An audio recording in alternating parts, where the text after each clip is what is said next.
এই যে তোমরা তোমাদের ইউআইডি কমেন্ট করো, আমি তোমাদেরকে ফ্রিতে ডায়মন্ড দিব। এইগুলো শুনে এখন তোমরা অনেকেই ভাবতে পারো যে আরে মানুষটা কত ভালো, সে ফ্রিতে সবাইকে ডায়মন্ড দিচ্ছে, তাকে কেন রোস্ট করতেছি? আরে বারে তো মানুষ নয়, এই জন্য জ্যান্ত দেবতা। এই জন্য এক কথায় বলতে গেলে গেমারদের জন্য মানবতার ফেরিওয়ালা। বাট বিশ্বাস করবে এই বুকচতার মানবতার ফাঁক দিয়ে তোমাদেরকে ভরে দিতে আছে, কিন্তু ওই যতটা না বুকাচোদা ওর অডিয়েন্স তার থেকে বেশি বুকাচোদা। এই ব্যাঞ্চুদের কথা শুনে কিছু বাচ্চা বলবান যারা একটু বুঝে কম বা কিংবা বাসা থেকে টাকা দেয় না ডায়মন্ড কেনার জন্য, ওই সকল বাচ্চা বলবান গুলো অনেক আশা নিয়ে তাদের ইউআইডি তার কমেন্ট বক্সে গিয়ে কমেন্ট করে বারবার। এই যে দেখো কমেন্ট বক্সে ম্যাক্সিমাম বললে ভুল হবে, প্রায় 90% কমেন্ট থাকে ইউআইডি কমেন্ট। এখন তোমরা কি ভাবতেছো যে এখানে এত এত এত মানুষ তাদের ইউআইডি দিয়ে রাখছে, সবাইকে কি সে ডায়মন্ড দিচ্ছে?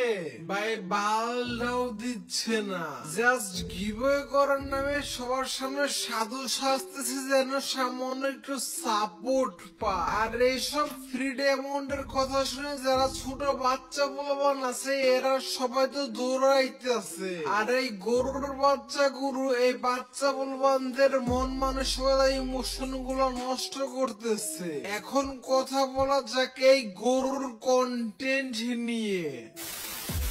দেখো দুনিয়া আপডেট হচ্ছে, তোমরা আপডেট হচ্ছে, ফ্রি ফায়ার গেমটাও আপডেট হচ্ছে। যদিও ফ্রি ফায়ার গেমটা আপডেট হয়ে একদম পুটকি মেরে দিচ্ছে, মানে গেম আপডেট করতে করতে এমন পর্যায়ে চলে গেছে যে আমরা যারা ওল্ড প্লেয়ার আছি আমরা হাজারো চেষ্টা করলে এখন গেমে আর ব্যাক করতে পারি না। যাক যেটা বলতেছিলাম, পুরো দুনিয়া আপডেট হয়ে গেল কিন্তু এদের কন্টেন্ট এখনো আপডেট হয় নাই। এরা এদের ইন্ডিয়ান আব্বাদের কাছে সেই যে স্ক্রিপ্টেড কন্টেন্ট শিখছে সেই স্ক্রিপ্টেড কন্টেন্টই এখনো পড়ে আছে। কিরে নব্রির ঘরে নব্রি ফিজা বট, তুই না গেম টেম সব সারে দিয়েছিলে? ব্যাস আশা করি ক্লিপটা আর কন্টিনিউ করতে হবে না, তোমরা বুঝতে পারছো কি হবে। এখন ফিজাকে সে চ্যালেঞ্জ করবে এন্ড ফিজা সে চ্যালেঞ্জটা অ্যাকসেপ্ট করবে। এই বালসাল মার্কা কন্টেন্টই তো হয়ে আসতেছে সেই 2020